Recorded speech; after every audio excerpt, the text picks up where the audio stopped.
these guys are all big influences on me and certainly house music.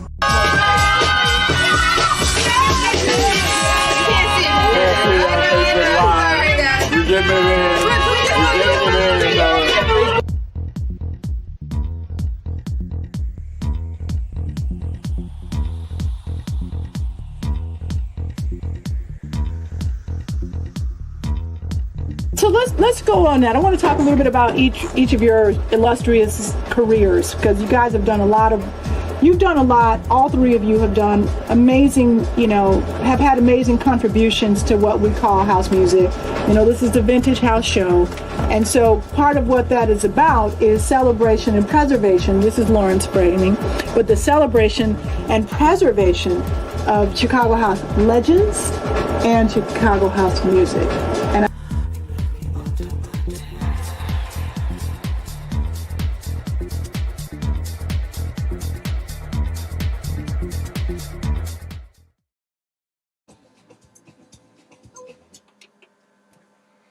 All right, welcome to the Vintage House Show. We are live, WNUR. I don't know if you guys can hear me. We are live, WNUR, 89.3 FM and HD, Evanston, Chicago. I don't know if everybody can hear me. Can anybody hear me? Turn up this mic a little bit.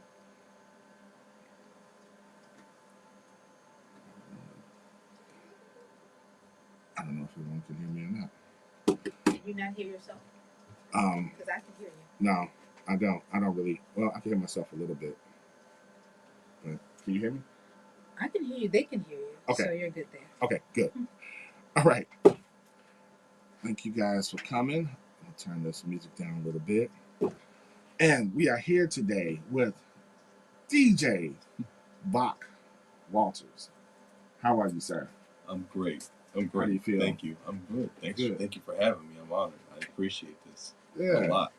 You're welcome, man. You're welcome. We are here, and this has been a long time coming.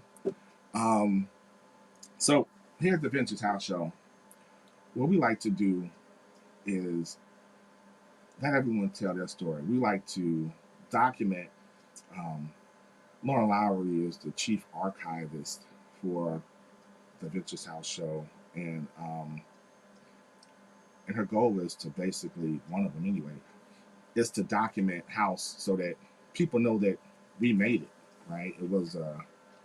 It's something that we as a people, Black people here in Chicago, that we made, and it's a way for us to tell our stories so somebody else doesn't tell it for us, right? I like that. I love that. That's great. Right? So what we normally do is start off with some like real basic stuff, man. Tell me about you, Bob. Tell me, first of all, what made you love house music? Like, how did you get started in the house music? So, first of all, thanks for having me here. This is an honor, and I really, really appreciate it. So let me just at least state that off the bat before I get into anything else. So, what made me love house music? We know what WBMX, the radio station that doesn't exist anymore, 102.7 on FM in Chicago, back then in the Hot Mix 5, meant to getting mainstream dance music. I'm going to start there. I'll circle back to that. Right. Mainstream dance music out here for the masses in the Chicagoland area. And so me being 10, 11 years old when the Hot Mix 5 started on WBMX, and friends little kids at that point saying, hey, have you heard of those hot mixes on the radio? And what do you know about that?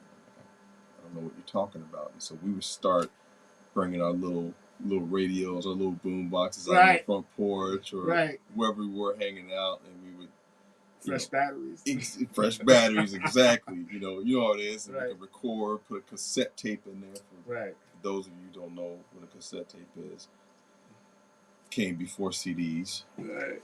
and The TDK. we would start listening to this music, and you know, the Hot Mix 5 was In playing your face. Oh, okay.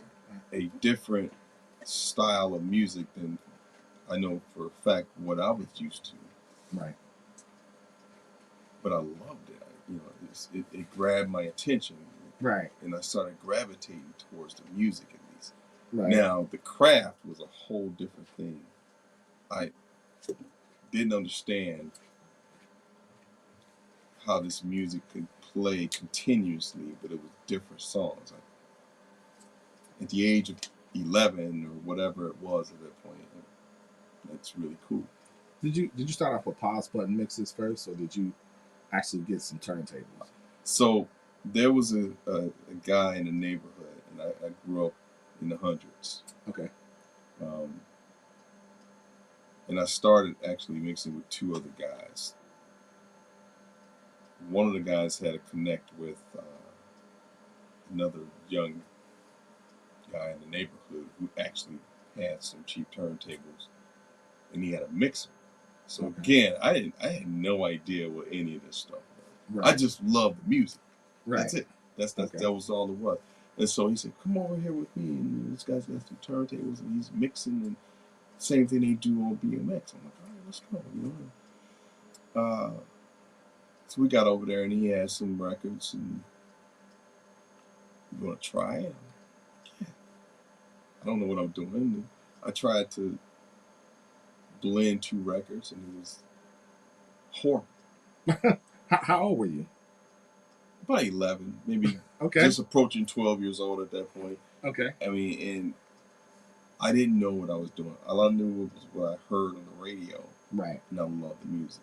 Right. And so during the course of that year or so, we went over there maybe a couple more times, and the guy would let me try again. And so one time we went over there, and I just have two records that are fairly easy. Mm-hmm. And then it clicked.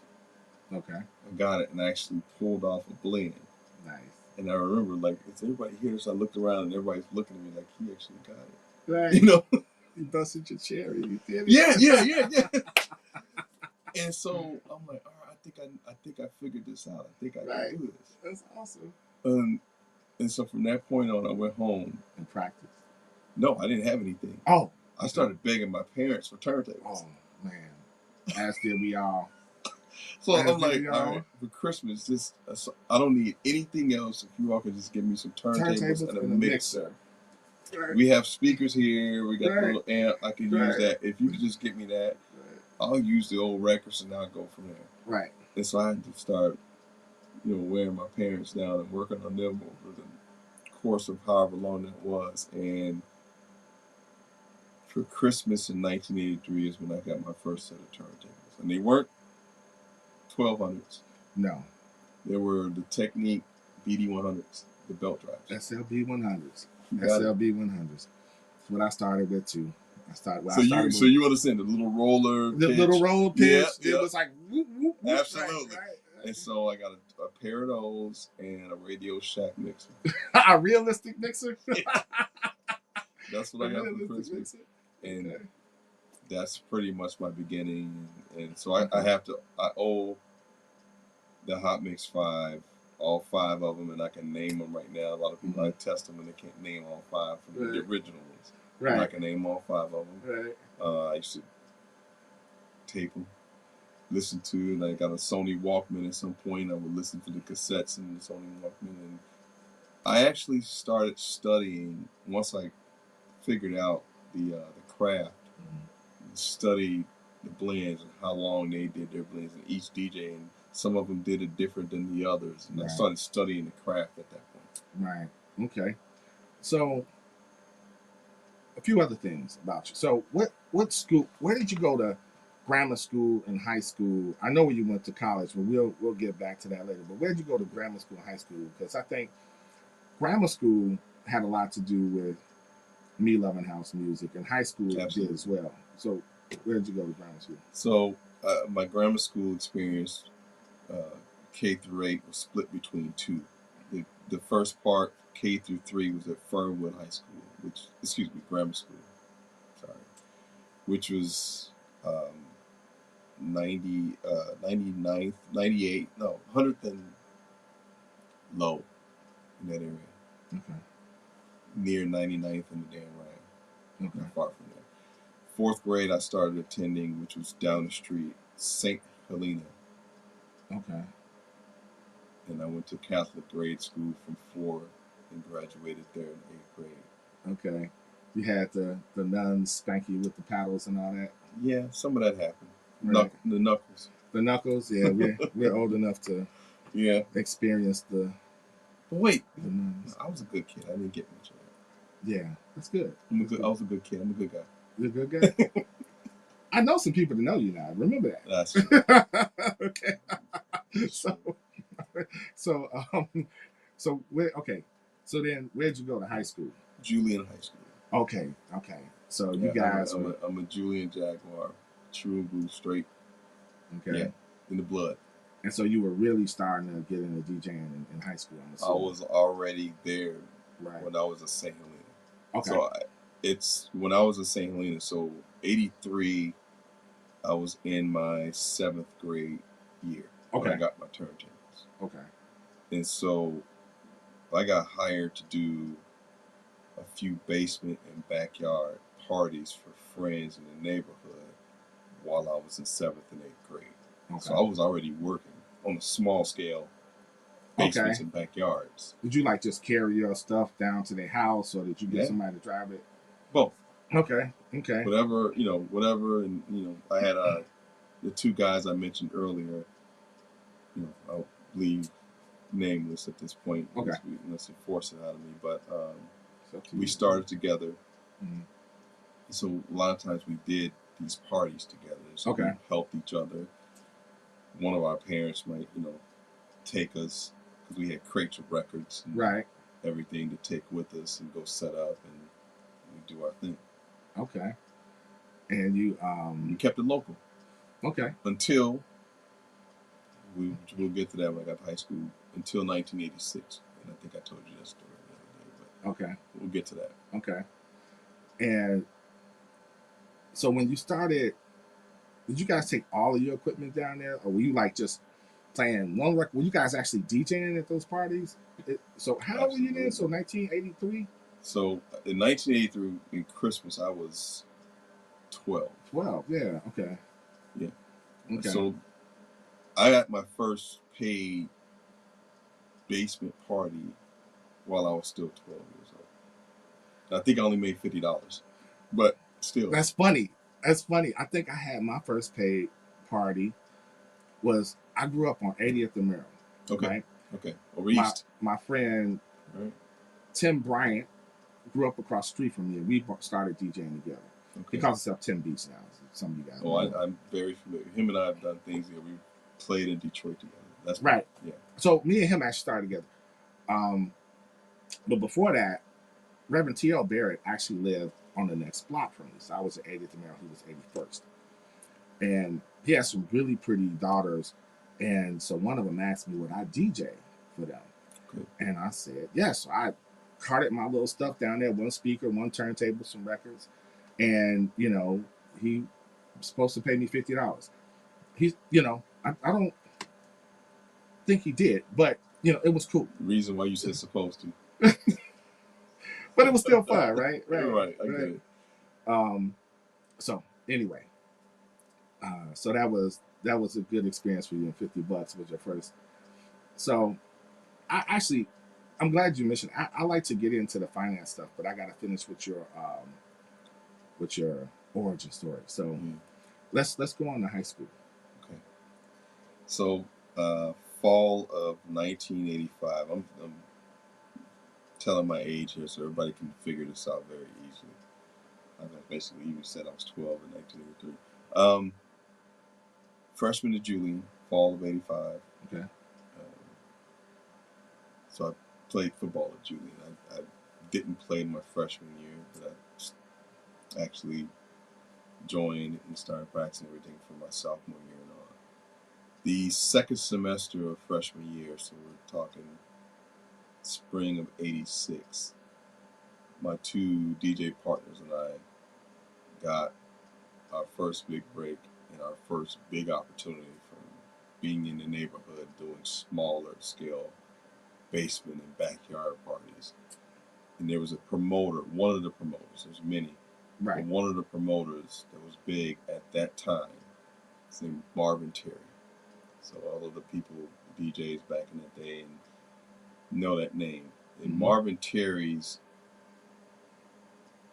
signature, one of his signatures was taking young, up-and-coming high school DJs from each of the different schools and giving them an opportunity, giving them a shot at his parties. Okay. Wherever the venue might be. Okay. So he would go so far on the flyer listing and putting different schools and pinning them doors into it. So it might be Julian versus Corliss High School. Right. And let's get a couple of DJs from Corliss, but that's how he helped pump the event up through the flyer. Right. And I think I'm looking at one of these flyers now. And I guess this was courtesy of Gene Hunt. Yes. But so this was the Ascot Hotel in Annex. Was it? The Ascot Hotel, so it doesn't exist anymore, and I can't even tell you the address. I'm sure the address is on the flyer there, but I can't. Right. And of course, I wasn't driving back then, and so I think my mother might have helped us get down there and dropped us off, but I can't remember. There was a bunch of people there, and thank goodness to Gene Hunt. This brother he's an archivist himself. Historian. If you've ever been to his house, and I've recorded like all of his billboards and everything. I've got all of that. Actually, I've never released that information, but I've actually took the time to archive his archive. And it should be, honestly, because Gene. So that's when we met. It was at the Ascot Hotel that night, and he was on there. He was already at the beginning of his great career that he's had and still has at this point. And I'm just trying to get there at this point. Right. And I'm thankful for that opportunity. So that's when we meet.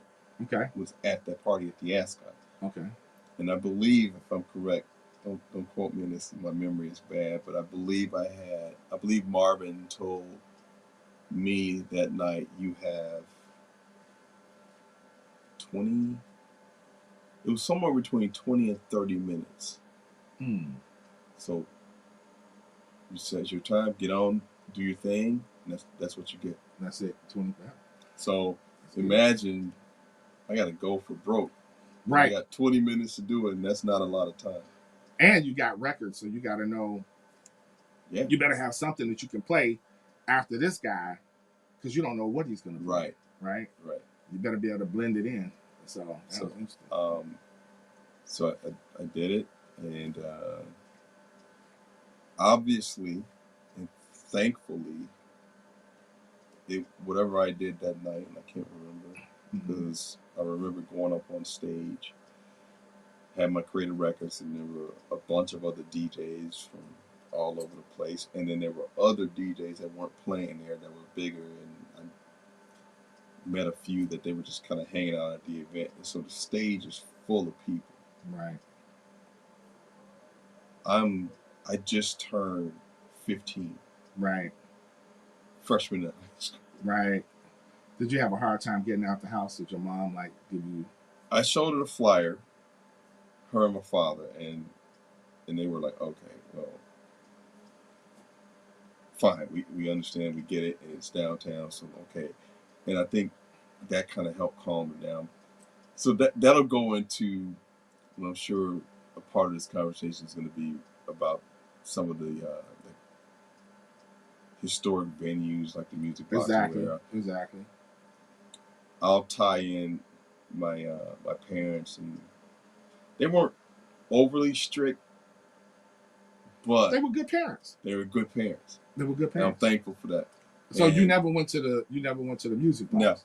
No. Yeah. See, I didn't either. I was afraid I to had good parents. cross my parents because I might not be here talking to you today. I tried. I'm telling you right now. My father, rest in peace, did not play. Yeah, my dad. I was terrified of my father. But I did Same try. here. I tried to swindle my mom. It's the only time I actually tried to swindle. I was normally really honest with her, but I tried to spend the night over at my buddy's house, a guy named Maurice, and his older cousin would go to the music box. And so my goal was to get to Maurice's house, and then we would go over Brian's house, and then Brian would take us to the music box. Okay. My mom shut it down. She's like, "You're not going anywhere. Yeah. Taking your butt to bed." But I'm thankful for my parents.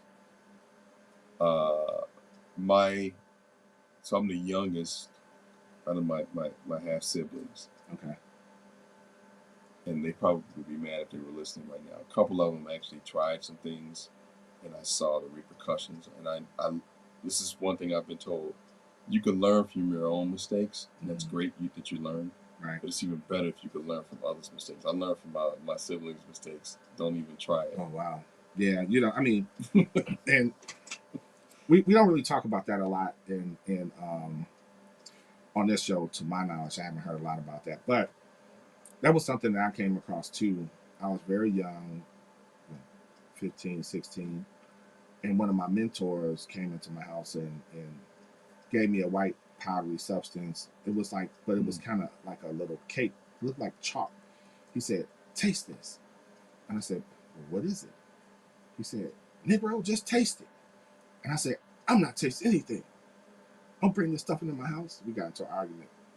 But people did that stuff back then, and it was prevalent. We don't talk a lot about it. But I only met, I can't tell that story.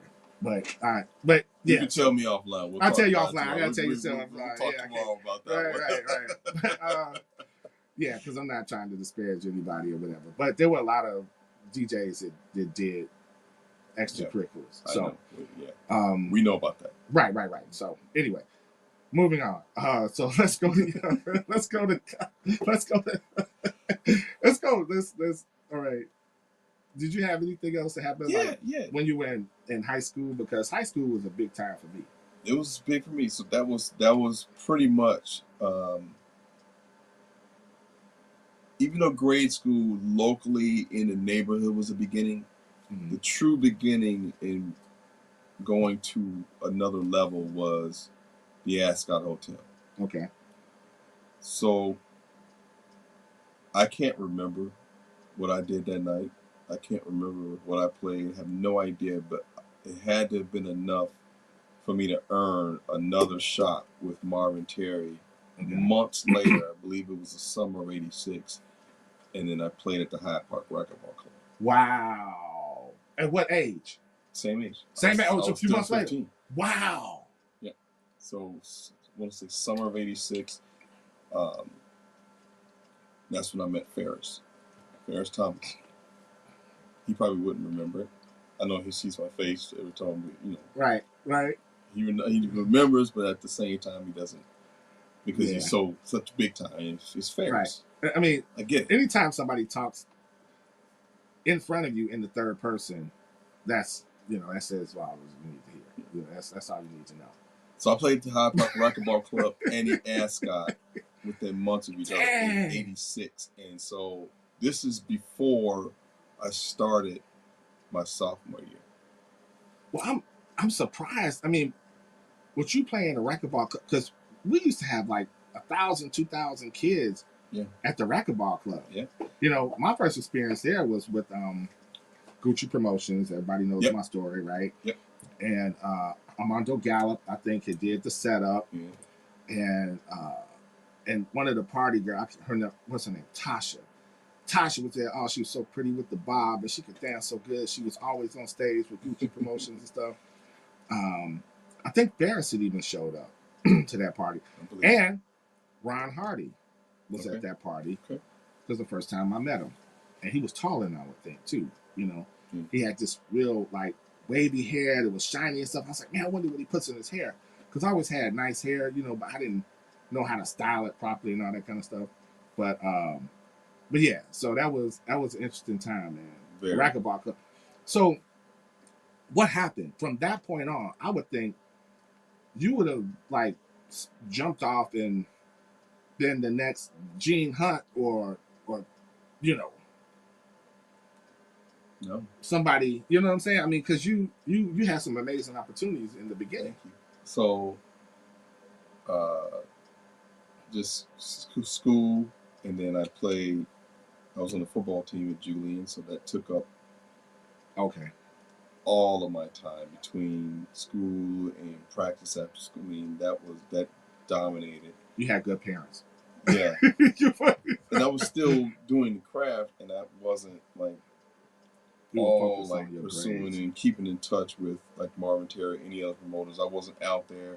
I never snuck out of the house. The only place. So of course I played at the Ascot. I played at the Hyde Park Racquetball Club. If I wasn't playing, the place I probably partied at the most was Mendel. Okay. Went to Mendel High School for the parties whenever I could and I was allowed to go. You never went to Mount Carmel, my old alma mater? No. What about Leo? That was our like rival team. A couple of times I was planning to go to Leo, and who knows what got in the way. I also went to the South Shore. It was back then South Shore Culture Club. Yeah. Now it's Cultural Center. That's what they kind of renamed it. Right. And I'll tell a quick story about that. I remember King's birthday weekend, and I want to say it probably was 1987. So we're less than a year from my Ascot and Hyde Park Racquetball Club debuts. Okay. And Ferris was the headliner for the South Shore Cultural Center party, and it was the Sunday night before King's birthday. So okay. No school the next day. Right. And you know how those parties were back then, especially in the big hall. You got 1,000 kids. Easily 1,000 people. $5 a person with the plugger. Yep. Right. You know it. And so that night, I remember, and I'm going to tell a quick story. I remember they turned the lights on. This is middle of the party. Right. And Ferris played a portion of one of Martin Luther King, I Have a Dream speech.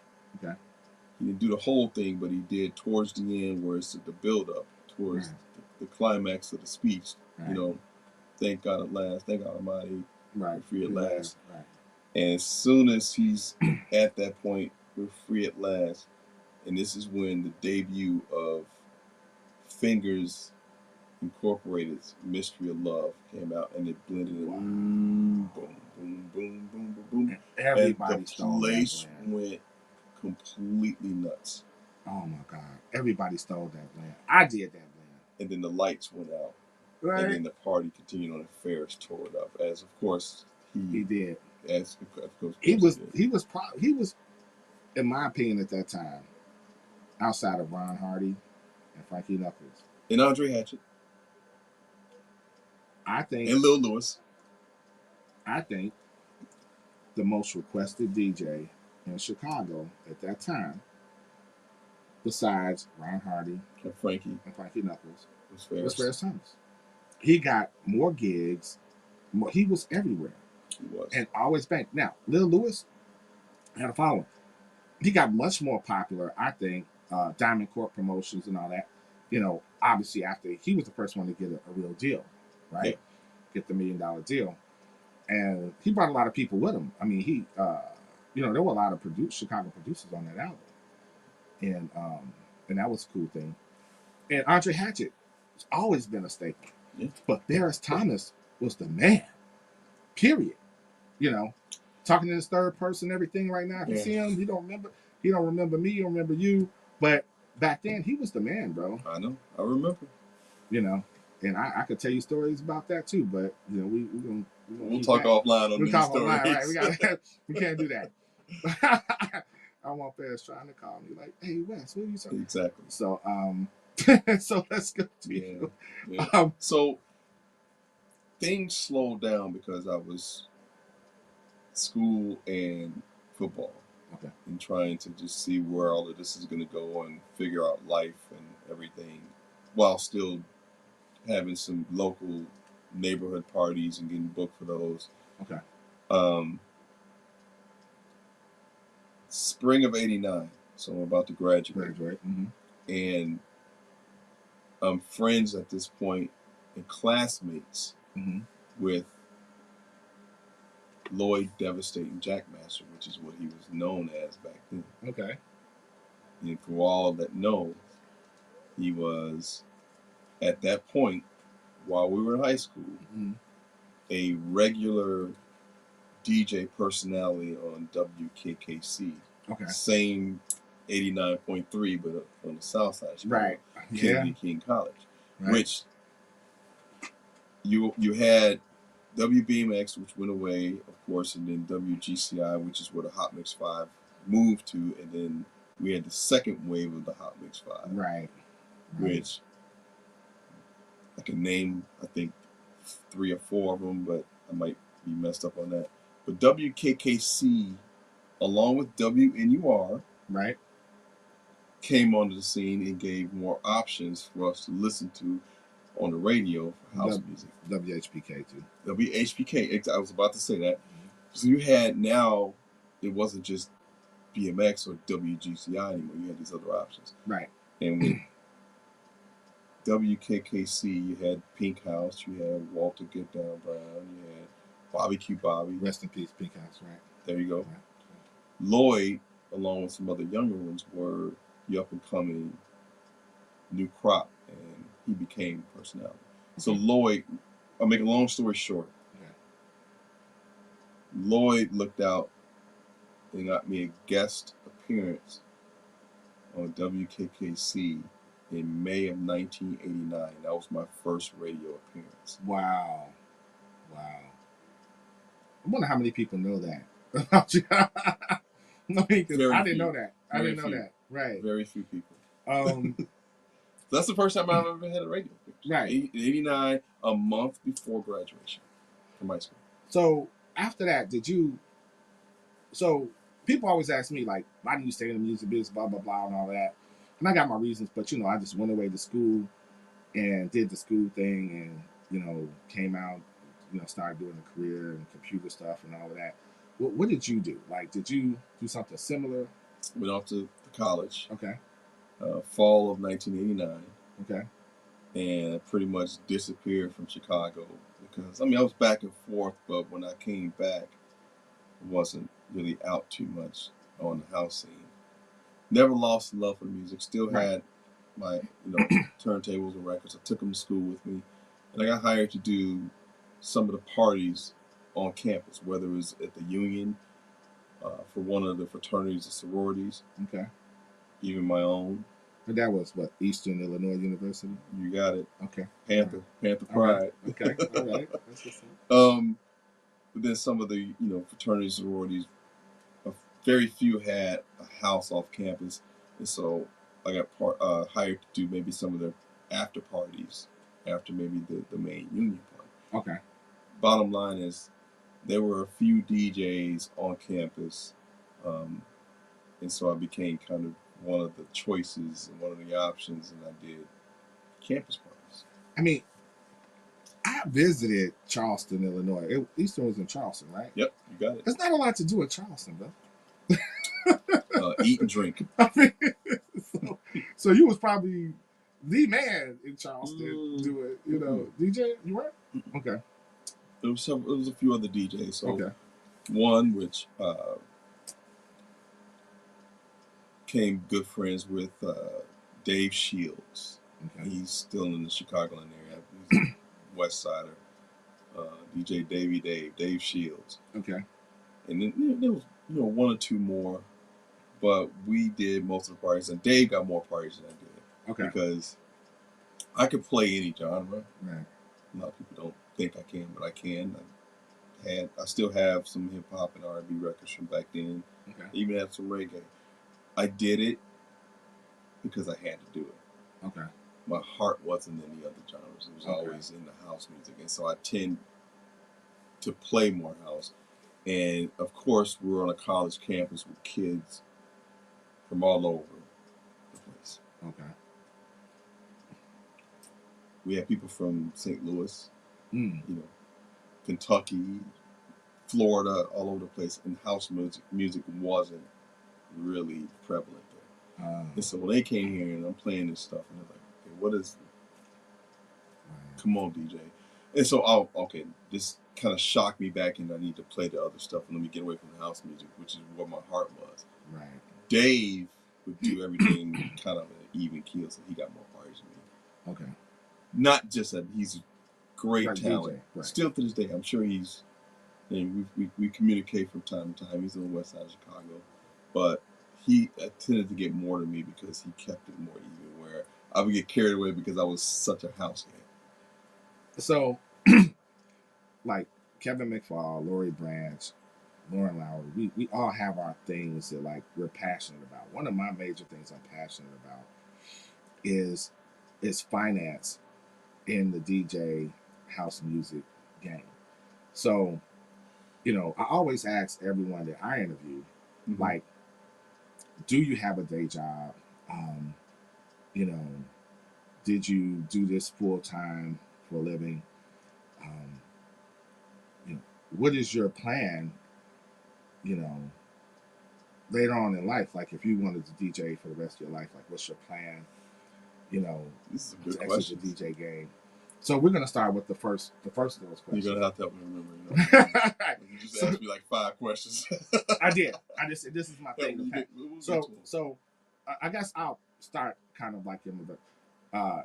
First of all, do you have a day job? I do. I have a career in sales. Oh, okay. So I've been in pharmaceutical sales now for over 18 years. Okay, so you're making that paper. Okay. Right, so you do okay. Okay. Right. So, yeah, because I'm passionate about it because we have a lot of our brothers and sisters in the game that, you know, everybody has a GoFundMe up, somebody gets sick, they don't have any insurance, they don't have any savings, they don't have, you know, and then when they, you know, I don't know, by the time you get 70, 80, are you still going to be playing records? You know, trying to book a gig? I doubt it. So those are the questions I want people to think about as they're doing the craft that they love. And I love it. And I love, you know, all of our great DJs and promoters, producers, all of that. But, you know, I want people to think about what do you do when it's over? You know, so you kind of answered a few of those questions. I think about, especially in recent times, as early as today, I think about this very topic a lot. Okay. Not only with my job and my career, but with DJing and the grind, as we'll call it, and what we do. Right. I just played literally before I'm here sitting with you. I just did a set in the South Loop. Right, at Hugh, right? Yeah. Okay. I played at Hugh earlier this evening, and I'm here before I go home, and then I have to get up and go to work tomorrow. Right. Right. So, yeah, I see an end at some point, and I don't know when, for the music side. Okay. What I can say is I stuck my toe in the water years ago with trying to produce and remix things that I never put out. Okay. I have things that I would play out and about or on my internet radio show, which we could get to at some point. Right. Which Lloyd started an internet radio station, so I have a show on his station, but we'll get to that. All right. And so I kept them for me, of course, then never put them out. Now I'm getting to the point where I'm in the studio with Lloyd, and we're working on, and have worked on several projects. So my plan is to transition from the grind of how much I'm DJing now over to a little bit more producing. Okay. In retirement. You know what? Maybe it'll keep my brain a little sharper. Maybe it'll help me. Yeah, well, yeah, you definitely want to do that. take your vitamin B6, Oh, brothers and that. sisters, to keep your brain active and that kind of thing. Dementia's out here is real, and anything you could do to try to help yourself, to help, keep it away, if that helps, then do it. And I figured that will be one way, because it's learning these production software programs could be a lot. It is a lot. So, I mean, yeah, I don't have time, but yeah, I remember when I got back in the game back in 2014. I think I spent like almost a year really learning the different, I use Machine and Machine and Cubase, and so it took me it took me almost a year to really get comfortable with Machine, where I felt like I could just do everything. So it's tough. I purchased, I want to say in 2017 or 18, I purchased Ableton. Okay. And so I sat at my desktop computer and I looked at the screen, and I had like, what do I do now? I had no idea what to do next, to even start. Yeah. And so I started looking at YouTube videos. I started calling Lloyd, asking him questions, and I'm still lost. And I'm like, oh my God, like, I can't do this. Right. That's tough. It's a lot. I did a lot too. Same thing. YouTube was my friend. And I think I'm pretty, for the most part, technically savvy with things like, cell phones and, working our decks that we play on. But when it came to that,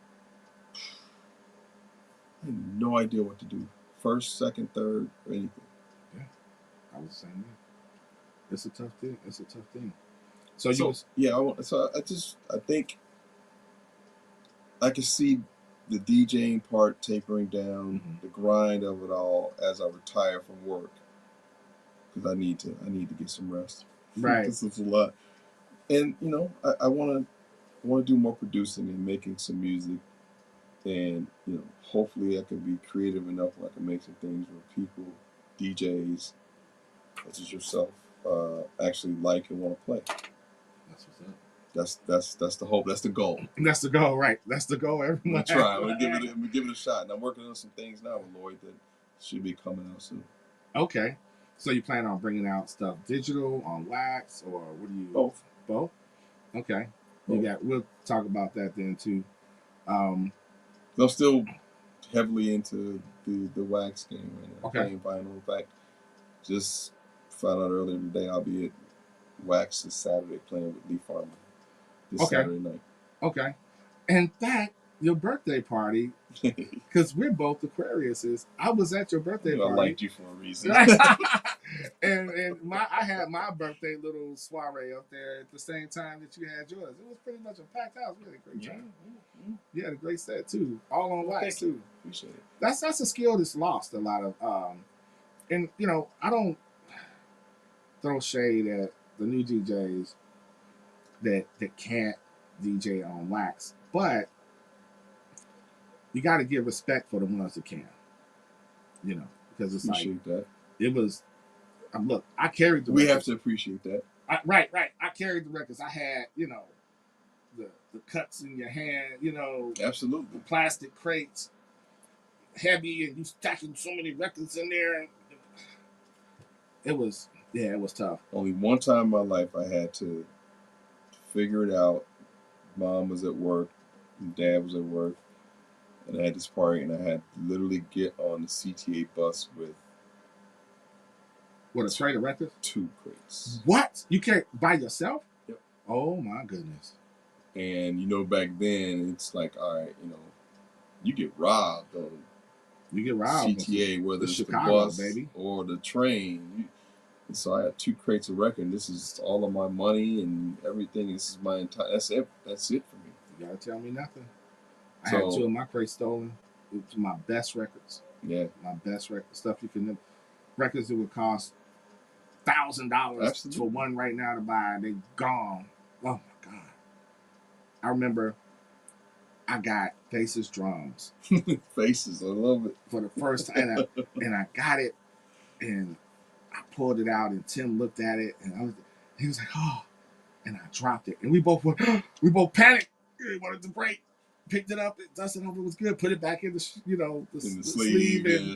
put it up. You know what I'm saying? But man, people don't know what it was like, man, to go to the record store every week and buy records every single week. And back then, depending on your style, I know at first I went away from it at a certain point, but at the beginning, I didn't just buy one; I bought two of the same record. If I could afford it, I'd Right, do the same right. thing. But you know what I'm saying. So we Yes. would try to buy two so we can. Oh yeah, phase them and all that stuff. All the effects you can do automatically now. We did them by hand. We did, right. And so if you think about, and no disrespect, like I said, no shade to any newer DJ that didn't do this, but some of these effects we did manually just by having two records. We True. did that on the fly, manually. Yeah, we had to. We didn't have any, There was no effect button on any mixer. We had to produce that sound. We did. And all Getting our tricks two had to be records. manual. Yeah. Your flashbacks and all the other kind of stuff, your phasing. Yeah. If you wanted to try to do like a weird echo, back and forth, you had to manually do it. Yeah. But, we're dating ourselves, brother. We don't, these... I'm okay with this one. This other date, I'm like, this one I'm okay with. I kind of take pride in it. I'm glad I started when I did. And again, like you said earlier, no shade to anybody else because you start when you start. And I encourage anyone that wants to get into DJing in the craft that we love. Right. And especially the music that we love, I encourage any of them. And I think some of them in recent time that have started, I've had conversations. I'm like, listen, do it to the best of your ability. Love the music, love the craft, and always be a student of it. I mean, I'm still to this day. I've been doing it now for over 40 years, and I still learn. Oh, absolutely. Once you don't think you have to learn anything else, and you're done because you're just it. I think that's when you're over, right? Yep. Right. What did Frankie Knuckles said, and I'm paraphrasing because I might mess it up, but when you think that you're bigger than the music, it's over for you. He said something. 100%. There's several quotes. And that's one of them, and another one which speaks to the style I know, like that I've adopted and how I play now in my part two, because I have two parts in my career. Right. With the amount of time you play your records. Okay. He had a good quote that I paid attention to, and I think you're smiling right now. What's the quote? What's the quote? I'm listening to you. So, a lot of DJs, hot mix. I knew you would say that. Playing records, and I have some of my closest friends kind of get on me because of how long I play some of my songs. And Frankie Knuckles, and I'm paraphrasing, but it was something very close to the fact of DJs tend to do too many tricks, scratching, or play the songs too short, and they're getting in the way of the music. Yes. They're getting in the way of the music. The artists that created some of these songs that we love, especially some of the classic, the disco cuts, it's like, look at me, I can look at what I can do, and you're getting in the way of that song. You're getting in the way of the music that we love by doing too much and getting out of it too quick. Because you're putting the spotlight on yourself and what you can do. All right, we're wrapping up to our last few minutes. So I wanted to ask you. Sure. Do you have any websites, SoundClouds, yes, social media you want people to know about? Yes. Okay. Well, I was thinking about it on the way over here. Okay. I'm kind of involved in a lot. I have a SoundCloud page. Just go to it. It's just my name, Vok Walters. Look it up. Please follow me if you choose to, and if you like what I do. Same thing on Mixcloud. Just Vok Walters. I don't put DJ in front of my name at all. Okay. Not a big fan of it, so I just like to just be known as Vok Walters. So Vok Walters is my name on both SoundCloud and Mixcloud. Then there's ChicagoHouseRadio.com, which is 24-hour all house music internet radio station, which Lloyd Dev, formerly known as Lloyd Devastating Jackmaster, created and started in 2004. So this year, this December, will make 22 years in existence. Okay. Awesome. So I have a mixed segment or show on there called Operation Underground. Okay. Which, if you go to SoundCloud and Mixcloud, all of my mixes are labeled and named Operation Underground with a date. Okay. The dates are when my mix segment aired on Chicago House Radio. Okay. So after it airs, then I take them and upload them to Mixcloud. Now SoundCloud. I do most of them SoundCloud, but I have old ones that are still playing on Mixcloud or there. Okay. Operation Underground started in January of 2009. Okay. And so we're 17 years into Operation Underground. Okay. In the midst of all of that, I have become a member of a DJ group called the Crowd Pleasers. Okay. So I'm the fourth member. We have 5 now, but I was the fourth member. Lloyd is also a part of that. Okay.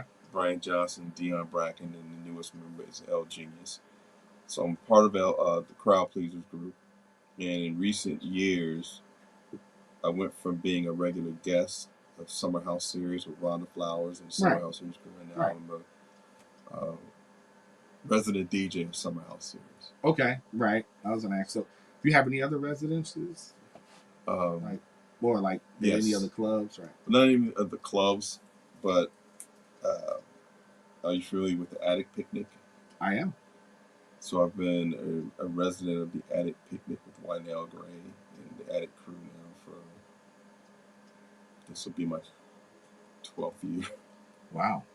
Okay. So every picnic that we have, I actually am one of the resident DJs. Okay. Are you mentoring anybody right now in the DJ game? Not currently. Okay. I mean, I've had people reach out and ask me some things here and there, but to say I'm a full-on mentor, no. I don't even know if I would have time for it. But if it's, somebody I'm close to or whatever, I would definitely do my best and try, but the time would be a challenge for me. All right. Last question. Yes. What advice would you give an up-and-coming DJ right now? Do it, don't do it, or you got any other, Do it. Do it? 100%, because I love the music, I love the craft, I love music, period. The only advice I would say is, like I said earlier, always be a student. Never think that you're bigger than the craft or the music. Okay. And I'm going to say the craft even more so because there's different genres of music. Right. And some DJs choose to go all over the board, which is great. We can do that. I chose years ago to stick towards house music when it comes to DJing. If I'm going to listen in my car or home, I'll listen to something else. But never get bigger than the craft, and always be a student because you can always learn to get better. And the last question, do you think that people should keep a day job when they're doing DJing? Absolutely. Why? That's another whole conversation because I